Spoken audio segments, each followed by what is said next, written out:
കഴിഞ്ഞ തവണ നമുക്ക് ഒറ്റ കോർപ്പറേഷനേ ഉള്ളൂ, 3 ജില്ലാ പഞ്ചായത്തേ ഉള്ളൂ. ആ എണ്ണത്തിൽ എത്ര വർധനം? ആ ഫിഗർ ഒന്ന് പറയുമോ പ്രതിപക്ഷ നേതാവ്? 4 എണ്ണം ജയിക്കാനുള്ള എല്ലാ സാധ്യതയുണ്ട്. ഇപ്പോൾ ഞാൻ പേര് പറഞ്ഞാൽ ശരിയല്ലല്ലോ. 2 സ്ഥലത്ത് ഔട്ട്സ്റ്റാൻഡിങ് പെർഫോമൻസ് ആയിരിക്കും. അത് ജയത്തിലേക്ക് വേണേൽ പോവാം. ജില്ലാ പഞ്ചായത്തോ? ജില്ലാ പഞ്ചായത്ത് 8-9 എണ്ണം. ഏതാണെന്ന് ചോദിക്കരുത്. കഴിഞ്ഞ പ്രാവശ്യം അറിയാലോ, വളരെ കുറവുണ്ടായിരുന്നു. പ്രാവശ്യം 8-9. ഒറ്റ കാര്യം കൂടി, മുന്നണിയിൽ അറിയിക്കാതെ PMC ഒളിച്ചു കടത്തി എന്നുള്ള ആരോപണം നിങ്ങൾക്കുണ്ട്. ലേബർ കൂടെ അങ്ങനെ ഒളിച്ചു കടത്തി എന്നാണ് പറയുന്നത്. രണ്ടും ഒരുപോലെ തന്നെയാണ്.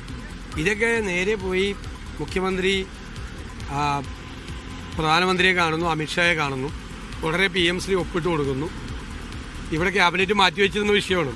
പോളിറ്റ് ബ്യൂറോയിൽ ചർച്ചയില്ല, സെക്രട്ടേറിയറ്റിൽ ചർച്ചയില്ല, ഘടകകക്ഷികളായിട്ട് ചർച്ചയില്ല. മന്ത്രിസഭയിൽ വന്നപ്പോൾ CPI എതിർത്തു. അപ്പം ഉണ്ടായിരിക്കുക, ഒപ്പിട്ടിട്ട് വന്നിട്ടിരിക്കുക. ഒപ്പിട്ട കാര്യം പോലും പറഞ്ഞില്ല മന്ത്രിസഭയിൽ. അപ്പോൾ അത്ര പേടിയാണ് BJPയെ. ഇതേ കാര്യത്തിൽ 2022 പോലും പറഞ്ഞുകൊണ്ടിരിക്കുക, എല്ലാ ട്രേഡ് യൂണിയനായിട്ട് ചർച്ച ചെയ്യും, എല്ലാം പിടിക്കുമെന്ന് പറഞ്ഞുകൊണ്ടിരിക്കുക. 2021 ഡ്രാഫ്റ്റ് നോട്ടിഫിക്കേഷൻ തയ്യാറാക്കി വെച്ചിട്ടാണ് ഈ ആളുകളെ കബളിപ്പിക്കുന്നത്.